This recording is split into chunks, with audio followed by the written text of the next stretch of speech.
Students देखिए, अभी हम जो है कुछ संख्यात्मक प्रश्न के बारे में अध्ययन करने वाले हैं। लास्ट टाइम हमने 2 से 3 सवाल किए थे, उसमें से देखिए आज हम एक नया सवाल समझ लेते हैं। सॉरी स्टूडेंट्स, अभी देखिए कि यदि किसी एक ग्रह पर एक पिंड को 5 मीटर ऊपर से नीचे आने में 5 सेकंड लगते हैं तो उस ग्रह पर गुरुत्वीय त्वरण कितना होगा। ठीक है, क्वेश्चन देखिए क्या बोला है। यदि किसी ग्रह पर एक पिंड को 5 मीटर ऊपर से नीचे आने में, मतलब कोई भी पिंड मान लीजिए, तो उसमें से किसी पिंड को आप क्या कर रहे हैं, वहाँ पे 5 मीटर ऊपर से उसको नीचे फेंक रहे हैं। तो 5 मीटर ऊपर से उसको नीचे आने में जो है 5 सेकंड लग रहा है। कितना सेकंड लग रहा है? 5 सेकंड नीचे आने में लग रहा है। तो उसमें पूछा है कि उस ग्रह पर गुरुत्वीय त्वरण कितना होगा, वो वहाँ पे पूछा है। ठीक है, तो जो सवाल दिए जाते हैं उसमें क्या करना है, आपको दिया क्या है और निकालना क्या होता है, बराबर। तो ये सब चीज़ें वहाँ पे आपको पता करनी होती है। तो सबसे पहले देखिए उसका जो प्रारंभिक वेग है u, प्रारंभिक वेग मीन्स उसका पहले का वेग कितना है, वहाँ पे नहीं दिया है, 0 दिया हुआ है, बराबर। विस्थापन मीन्स ऊपर से नीचे आया, ऊपर से नीचे आया यानी कि उसका जो अंतर है, कहाँ से कहाँ तक गया, उसका जो अंतर है वो कितना दिया है, देखिए 5 मीटर है। ठीक है, समय देखिए t, उसको आने में देखिए कितना समय लगा, 5 सेकंड लगा है। ठीक है, तो समय देखिए t बराबर है 5 सेकंड और पूछा गया है कि उसका गुरुत्वीय त्वरण कितना होगा, यानी कि गुरुत्वीय त्वरण g बराबर कितना होगा, वो वहाँ पे आपको क्या करना रहेगा, निकालना रहेगा। ठीक है, तो ध्यान दीजिए प्रारंभिक वेग 0 है, विस्थापन 5 मीटर, समय 5 सेकंड, गुरुत्वीय त्वरण g कितना है वहाँ पे आपको निकालना रहेगा। ठीक है, अभी देखिए गुरुत्वीय त्वरण में ये न्यूटन के गति का दूसरा नियम है। तो उसमें देखिए आप उसमें से ये जो गुरुत्वीय त्वरण है g, ये दूसरे नियम के अनुसार भी आप वहाँ पे g निकाल सकते हैं। कैसे? यस है, यस मीन्स वहाँ पे विस्थापन कितने हुआ, 5 मीटर, एस का मान रख दीजिए 5 मीटर, यू कितना है 0, टी कितना है 5, और आप देखिए 1/2 GT का वर्ग है।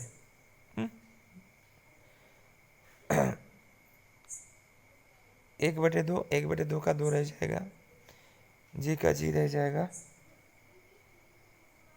टी वर्ग है, टी कितना है 5 सेकंड है, तो 5 का वर्ग हो जाएगा।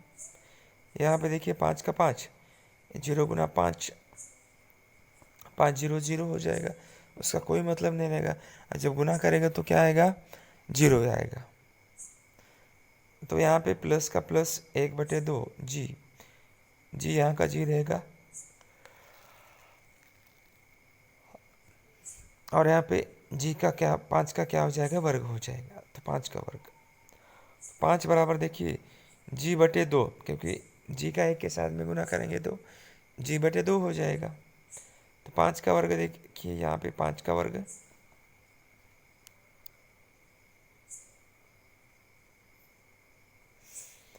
तो अभी देखिए वहाँ पे क्या होगा कि तिर्यक गुना होगा, 5 का 2 के साथ में गुना हो जाएगा और उसके बाद में जी का 5 के साथ में हो जाएगा। ठीक है, तो ये दोनों का अनुपात वहाँ पे निकाला जाएगा। 5 गुना 2 बराबर जी गुना 25, 5 गुना 2 10 हो जाएगा, जी गुना 25 हो जाएगा 25 जी। जी बराबर देखिए, ये देखिए 10 है और ये 25 है, 25 के पाड़े में तो 10 नहीं आता है, तो 0 से भाग देंगे, दशमलव देंगे तो 100 हो जाएगा। अभी हम उसको भाग सकते हैं क्योंकि 25 के पाड़े में 100 आता है ना, तो 25 जगह 25 और 25 दूनी 50, 25 त्रिक 75, 25 जो कितना हो जाएगा, 100 हो जाएगा। तो 0 वहाँ पे क्या आ जाएगा, 4 आ जाएगा, बराबर। तो जी बराबर देखिए क्या आ जाएगा, 0.4 मीटर पर सेकंड का वर्ग। यानी उस ग्रह पर देखिए, उस ग्रह पर गुरुत्वीय त्वरण जी बराबर जो है 0.4 मीटर पर सेकंड का वर्ग होगा। ठीक है, ऐसा वहाँ पे आप मान निकाल सकते हैं। एकदम सिंपल है। देखिए प्रारंभिक वेग क्या दिया है वो लिखो, विस्थापन लिखिए, समय लिखिए, गुरुत्वीय त्वरण लिखिए, और न्यूटन की गति का दूसरे नियम लगाइए। जैसा जैसा नियम दिया है, जैसे जैसे संकेत वहाँ पे दिए गई है, उस हिसाब से वहाँ पे सबके क्या कर दीजिएगा, मान रख दीजिए। उसके हिसाब से सूत्र रख दीजिए। गुना है, जोड़ना है, घटाना है, अनुपात निकालना है, ये सब वहाँ पे आप क्या है पूरा कर लीजिए। और करने के बाद में जो भी उत्तर आएगा तो क्या हो जाएगा, वहाँ पे गुरुत्वीय त्वरण वहाँ पे बन जाएगा। ठीक है स्टूडेंट्स, कुछ डाउट रहेगा तो पूछ लीजिए। स्टूडेंट्स अभी दूसरे सवाल की तरफ बढ़ते हैं। दूसरा सवाल देखिए क्या बोलता है। एक गेंद देखिए टेबल से नीचे गिरती है और 1 सेकंड में ज़मीन पर पहुंचती है। जी बराबर देखिए 10 मीटर पर सेकंड का वर्ग है, तो टेबल की ऊंचाई और गेंद जमीन पर पहुंचते समय उसका वेग कितना होगा। पूछा क्या है सवाल कि एक मतलब एक जो गेंद है वो टेबल से क्या है नीचे गिरती है, 1 सेकंड में मतलब टेबल से वो क्या हो जाता है, नीचे गिर जाता है। और नीचे जैसे ज़मीन में पहुंचता है तो उसको केवल 1 सेकंड लगता है। टेबल से कोई भी वस्तु मतलब अचानक से नीचे गिर गई है तो उसको 1 सेकंड लगा, और वहाँ पे जी का जो मान होता है वो 10 मीटर पर सेकंड्स का वर्ग है। कितना, 10 मीटर पर सेकंड। तो हमें क्या ज्ञात करना है, टेबल की ऊंचाई और गेंद जमीन पर पहुंचते समय उसका वेग, यानी कि हमें समय और टेबल की ऊंचाई और हाइट, ये दो चीज़ें हमें वहाँ पे ज्ञात करनी रहेगी।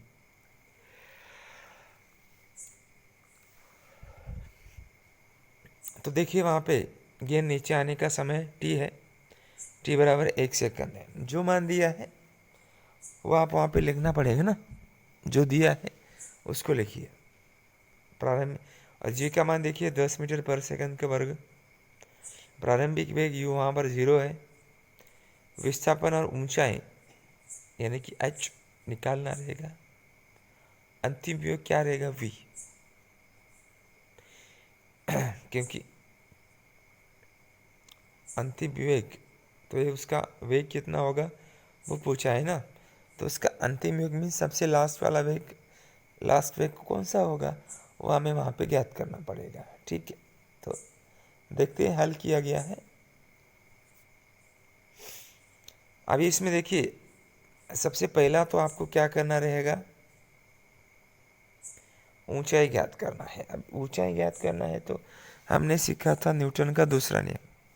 कौन सा, न्यूटन का दूसरा नियम। ठीक है, तो न्यूटन का दूसरा नियम क्या बोलता है, यस बराबर U T plus 1/2 G T का वर्ग।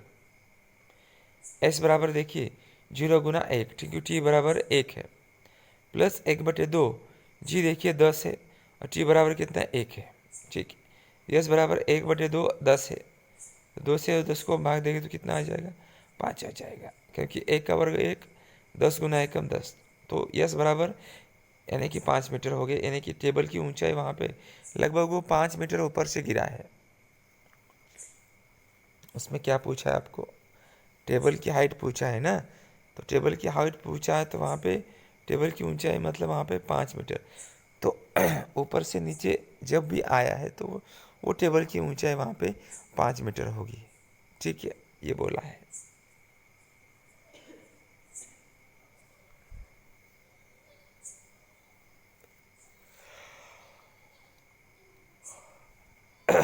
सॉरी स्टूडेंट्स, थोड़ा सा प्रॉब्लम है। टेबल की ऊंचाई देखिए 5 मीटर तो आ गई। अभी पूछा है क्या, अंतिम वेग। तो अंतिम वेग निकालना रहेगा तो गति का पहला नियम लगेगा, v बराबर u plus A T. A means होता है जी, जी की जगह पे ए। v बराबर देखिए u का मान 0 है, प्लस ए का मान नहीं है, त्वरण जो है 10 है, यानी कि गुरुत्वाकर्षण वहाँ पे कितना है, 10 है, गुना t बराबर 1 है। 10 गुना 1 10 हो जाएगा 0। तो v बराबर देखिए 10 मीटर पर सेकंड हो जाएगा। तो गेंद जमीन पर पहुंचते समय उसका जो वेग होगा v बराबर 10 मीटर पर सेकंड हो जाएगा। कितना हो जाएगा स्टूडेंट्स? 10 मीटर पर सेकंड वहाँ पे हो जाएगा। ठीक, तो इस तरह से क्या करना रहेगा आपको, गेंद का नीचे आने का समय t बराबर 1 सेकंड, जी का मान वहाँ पे 10 मीटर पर सेकंड है, प्रारंभिक वेग वहाँ पे u बराबर 0 है, अब विस्थापन ऊंचाई वहाँ पे एस एच कुछ नहीं, अंतिम में वहाँ पे v दिया है। तो ये सबसे पहले हम ज्ञात करेंगे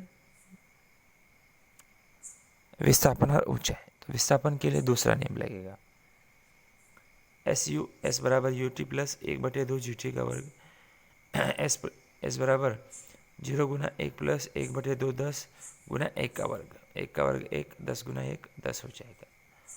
तो 2 से 5 को भाग, सॉरी 2 से 10 को भाग देंगे तो कितना आ जाएगा? 5 आ जाएगा। तो टेबल की ऊंचाई बराबर कितना हो गया? 5 मीटर। और फिर वहाँ पे वेग निकालना रहेगा। तो गति का पहला नियम, न्यूटन का गति का पहला नियम, तो उस नियम के अनुसार देखिए v बराबर u प्लस ए टी, यानी कि v बराबर u प्लस जी टी हो जाएगा, क्योंकि a की जगह पे हम g ले सकते हैं, क्योंकि a के g के कारण ही परिवर्तन होता है a में, त्वरण में। तो v बराबर 0 प्लस 10 प्लस 1 लगाया है, यानी कि v बराबर 10 मीटर पर सेकंड है। क्या है? v बराबर वहाँ पे 10 मीटर पर सेकंड वहाँ पे जो है बताया गया है। तो उसके हिसाब से वहाँ पे जो है सवाल हम लोग क्या कर सकते हैं, हल कर सकते हैं।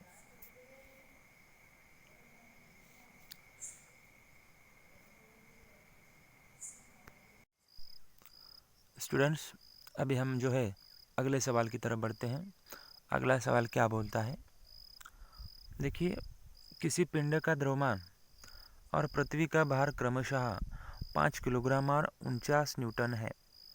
यानी कि पिंड का द्रव्यमान 5 किलोग्राम है और उसी पिंड का जो भार है यानी कि वेट वो होता है 49, यानी कि 49 न्यूटन है। यदि चंद्रमा पर जी का मान पृथ्वी का 1/6 है, क्योंकि ये तो नियम ही है ना, क्योंकि चंद्रमा पर जी का मान जो होता है पृथ्वी का 1/6 ही होता है, तो उस पिंड का द्रव्यमान और भार चंद्रमा पर कितना होगा? अभी पृथ्वी के बारे में दिया हुआ है। किसके बारे में? पृथ्वी के बारे में दिया गया है कि उसका 5 किलोग्राम द्रव्यमान है और 49 न्यूटन उसका भार है। ये पृथ्वी पे है, ठीक है। और उसमें क्या बोला गया है कि यदि चंद्रमा पर जी का मान पृथ्वी का 1/6 है, क्योंकि चंद्रमा पर जब हम जाते हैं ना तो उसका 1/6 होता है, जैसे हमने पढ़ा था 1/6 उसका भाग होता है गुरुत्वाकर्षण बल का, वो हमने पढ़ा था बराबर। तो उसके हिसाब से वहाँ पे क्या पूछा गया, तो उसी पिंड का जो है द्रव्यमान और भार चंद्रमा पे कितना होगा वो वहाँ पे क्या किया गया, वहाँ पे आपको पूछा गया है। तो उसको जो है हमें क्या करना है, निकालना रहेगा। तो पिंड का द्रव्यमान मतलब जिसको यम बोलते हैं कितना है? 5 किलोग्राम। पिंड का भार देखिए W बराबर 49 न्यूटन है और जी का जो चंद्रमा पर है गुरुत्वाकर्षण वो पृथ्वी का क्या है? 1/6 है। और पिंड का द्रव्यमान चंद्रमा पर यम कितना है पता नहीं है, और पिंड का भार चंद्रमा पर कितना है वो पता नहीं है, क्योंकि ये सब दोनों चीज़ें हमें वहाँ पे क्या कर लेनी है, निकाल लेनी है, ठीक है। तो ये दोनों चीज़ें आपको वहाँ पे क्या कर लेना है, निकाल लेना है। तो 1/6 ये चीज़ आपको ध्यान में रखनी चाहिए, क्योंकि ये पहले इसका जो मान होता है ना वो फिक्स होता है 1/6, क्योंकि हमने वैज्ञानिक कारण में भी पढ़ा था और भार और ये जो द्रव्यमान वाला पढ़ रहे थे वो भी हमने वहाँ पे सीखा था, ठीक है। तो उसमें देखिए क्या है कि पिंड का चंद्रमा पर द्रव्यमान देखिए यम बराबर 5 किलोग्राम ही होगा। जितना पृथ्वी पे होता है ना उतना ही चंद्रमा पे होता है। क्यों? क्योंकि किसी भी पिंड का द्रव्यमान सदैव नियत रहता है। नियत रहता है का मतलब होता है वो कहीं पे भी जाओ बिल्कुल भी चेंज नहीं होता है, वो समान ही होता है। जो भी फर्क होगा वहाँ पे भार में होगा और वो गुरुत्वाकर्षण बल से होगा। बस इतना ही हम वहाँ पे कह सकते हैं। तो ये देखिए, किसी भी पिंड का द्रव्यमान सदैव नियत रहता है, स्थान के अनुसार उसमें परिवर्तन नहीं होता है। तो स्थान के अनुसार उसमें परिवर्तन बिल्कुल होता नहीं है। केवल गुरुत्वाकर्षण बल की वजह से वो भार में परिवर्तन हो सकता है, लेकिन द्रव्यमान में बिल्कुल भी परिवर्तन नहीं होता है। कभी आप देखिए लिफ्ट में गए होंगे, लिफ्ट में ऊपर जाते समय लगता है कि आपका वजन एकदम से पूरा हल्का हो गया, लेकिन एक्चुअल में आपका वजन हल्का हुआ है क्या वहाँ पे? नहीं, क्योंकि जो लिफ्ट है ना, वो गुरुत्वाकर्षण बल के विपरीत कार्य कर रहा है। और जब नीचे जाते हैं तो लगता है हमारा वजन बहुत कुछ ज़्यादा हो गया। नहीं, तो गुरुत्वाकर्षण बल की तरफ आप जा रहे हैं, उसको खींच के लेके जा रहे हैं, लेकिन आपका वजन 50 किलो है तो 50 किलो ही रहेगा, आपके भार में वहाँ पे चेंजेस बिल्कुल नहीं होगा। तो यही उसका कारण है। ध्यान रखिएगा, हमारा पहला क्या था कि पिंड का द्रव्यमान चंद्रमा पर यानी कि m वो कितना होगा। तो पिंड का चंद्रमा पर भार द्रव्यमान जो m 5 किलोग्राम होता है, वो जैसा है वैसा ही रहेगा, उसमें बिल्कुल किसी भी प्रकार का बदलाव नहीं होगा, क्योंकि द्रव्यमान का मान जो है हर जगह पे नियत होता है। तो ये पहले का आंसर हमारा हो गया। ठीक, आगे। अभी पिंड का चंद्रमा पर भार यानी वेट। तो W बराबर हमने पढ़ा था कि बाहर निकालना है, तो W बराबर mg निकालना है। तो देखिए, W चंद्रमा पर और W पृथ्वी पर, इसका अनुपात लेना है हमें, और mg चंद्रमा पर और mg पृथ्वी पर। ठीक है, तो हमें निकालना है सिर्फ g चंद्रमा पे और g पृथ्वी पे। यहाँ पे जो दिया गया था कितना है, वहाँ पे 1 सेस्टांस है। तो हमें निकालना है सिर्फ W, हमें चंद्रमा पे निकालना है। W पृथ्वी पर, mg पृथ्वी पर, ये सब हमने तो वहाँ पे निकाला था। तो W चंद्रमा पर हमें निकाल लेना है, तो वहाँ पे क्या होगा, W पृथ्वी पर, क्योंकि इसका अनुपात निकाले तो W चंद्रमा इधर जाएगा और बाकी वो उसका 3 गुना हो जाएगा। W पृथ्वी पर गुना G चंद्रमा पर और G पृथ्वी पर। तो वहाँ पे देखिए W पृथ्वी पर वहाँ पे कितना था हमारा, ये 49 था। तो ये 49 यानी गुना 1/6, क्योंकि G चंद्रमा पर और G पृथ्वी पर तो कितना है, 1/6 है। तो ये 49 हो गया। तो 6 का उसको अगर हम भाग देते हैं 49 से, तो 8.17 आएगा। ये आपको करना पड़ेगा। तो 8.17 आप वहाँ पे भाग दीजिए, भाग देने पर इतना आएगा। तो 8.167 यानी न्यूटन, ये इसका क्या हो जाएगा, वहाँ पे मान हो जाएगा। और इसलिए हम बोलेंगे कि पिंड का चंद्रमा पर भार जो है 8.167 ही होगा। कितना होगा, पिंड का जो चंद्रमा पर भार है 8.167 होगा। इतना हम वहाँ पे कह सकते हैं। तो ऐसा वहाँ पे भार जो है आपको निकालने के लिए रहेगा। यहाँ पे आप थोड़ा कंफ्यूज हो गए, लेकिन यहाँ पे ये चंद्रमा पे भार और पृथ्वी पे चंद्रमा पे भार और पृथ्वी पे भार, और जो जी का मान चंद्रमा पे, जी का मान पृथ्वी पर, ये तो अनुपात निकाला गया और बाकी सब 3 गुना किया है। ठीक है, कुछ डाउट रहेगा तो पूछ सकते हैं।